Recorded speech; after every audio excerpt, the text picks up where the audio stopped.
You're listening to WCAT Radio, your home for authentic Catholic programming. Welcome. My name is Frank Ambrosio. I'm the co-director of the My Dante project at Georgetown University. It's my great pleasure today to welcome you to a reading of Inferno, the first canticle of Dante's Divine Comedy. It's voiced by Danny Fitzpatrick, and he's reading his own translation of the poem, which he recently completed in commemoration of the 700th anniversary of Dante's death in 1321. Poetry is meant to be spoken and heard. As Danny speaks, listen for the simplicity and economy of the English words and rhythms which Danny has discovered at work in Dante's native Italian. In their music and textures, we hear the primal power with which they break forth from silence, revealing the whole world, together with all of us, the living and the dead. So let's join Danny Fitzpatrick now on Dante's journey. Hello and welcome back to the Dante in a Year podcast. My name is Danny Fitzpatrick. First of all, many apologies for the confusion over the last episode when I mistakenly called Canto XI Canto XII.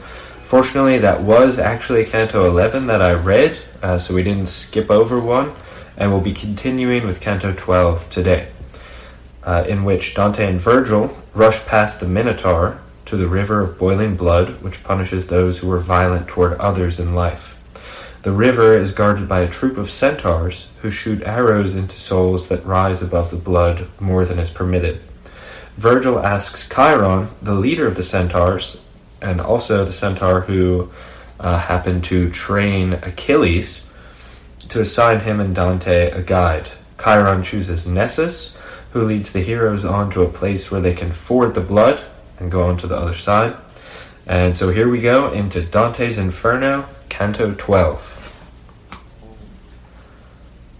The place where we came to descend the ridge was alpine steep, and, for which it was still worse, was such that every vision would eschew.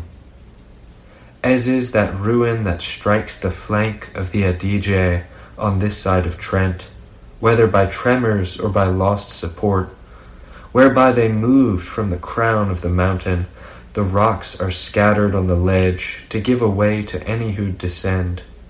So was the descent of that ravine, and just at the base of that broken ledge was stretched the infamy of Crete that was conceived in the false cow.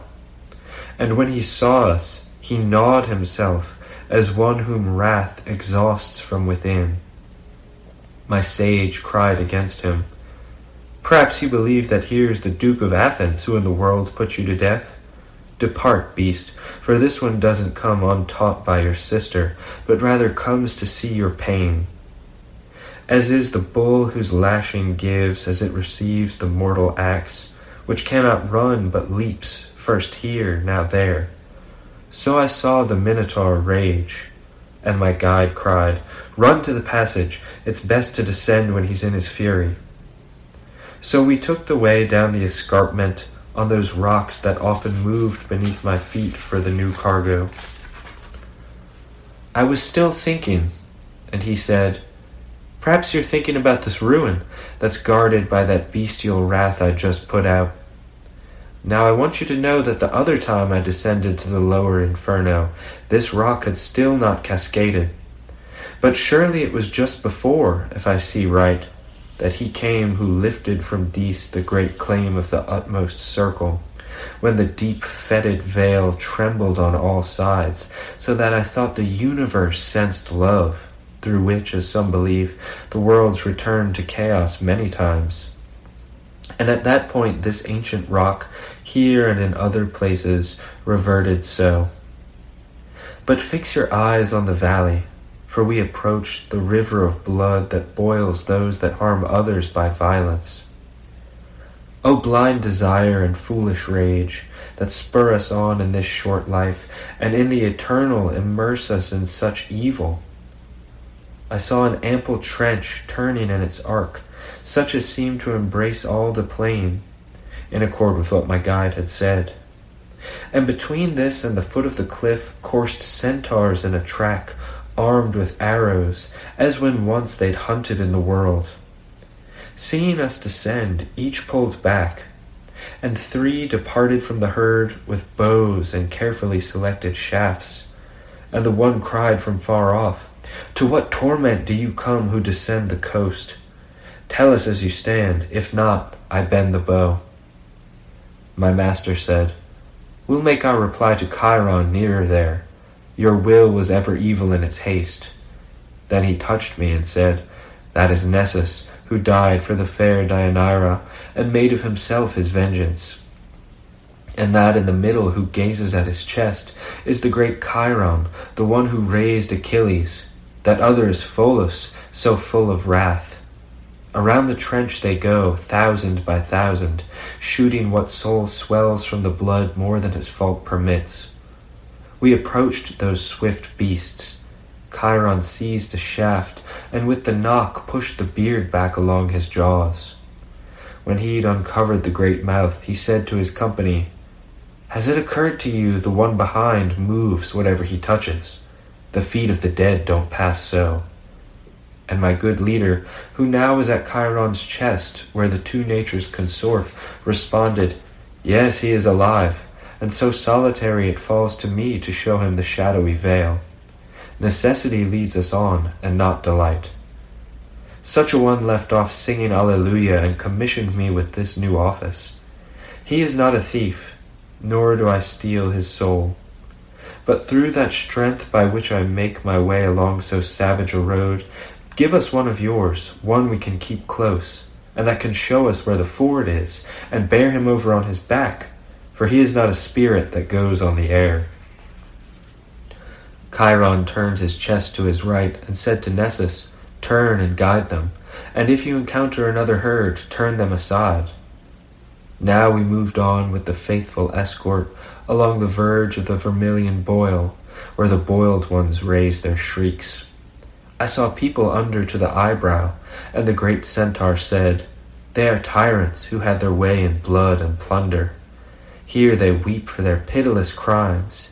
Here is Alexander, and ferocious Dionysius that made Sicily bear its dolorous years. And that brow that holds such black hair is Etzellino, and that other, the blonde, is Opizza d'Este, who truly was slain by his stepsons in the world." Then I turned to the poet, and he said, "Now let him lead you first, and I'll be second." Farther on a bit the centaur fixed himself above a group who seemed to issue from the boil as far as the throat. He pointed out a shade alone on one hand, saying, "In the lap of God he cracked the heart that still drips on the Thames." Then I saw those that kept their heads and even all their chests out of the river, and of these I recognized a few. As more and more the blood drew lower, until it cooked the feet alone, so here was our way across the trench. "As on that part you see the boiling river ever lessens," said the centaur, "I want you to know that on the other side the bottom deepens more and more, until it joins the place where tyranny comes to moan. There the divine justice cuts that Attila who was a scourge on earth, and Pyrrhus and Sextus, and in eternity milks the tears that this boil unleashes from Rinier of Corneto and from Rinier Pazzo, who made such war upon the highways." Then he turned away, and once more crossed the ford. Thanks for joining me for another episode of the Dante in a Year podcast. See you Friday for Canto 13.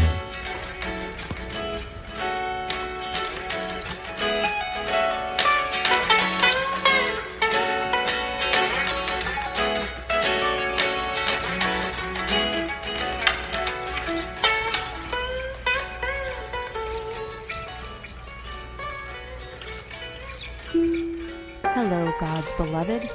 I'm Annabelle Mosley, author, professor of theology, and host of Then Sings My Soul and Destination Sainthood on WCAT Radio.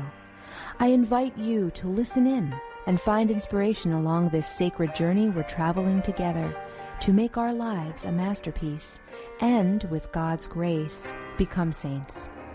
Join me, Annabelle Mosley, for Then Sings My Soul and Destination Sainthood on WCAT Radio. God bless you. Remember, you're never alone. God is always with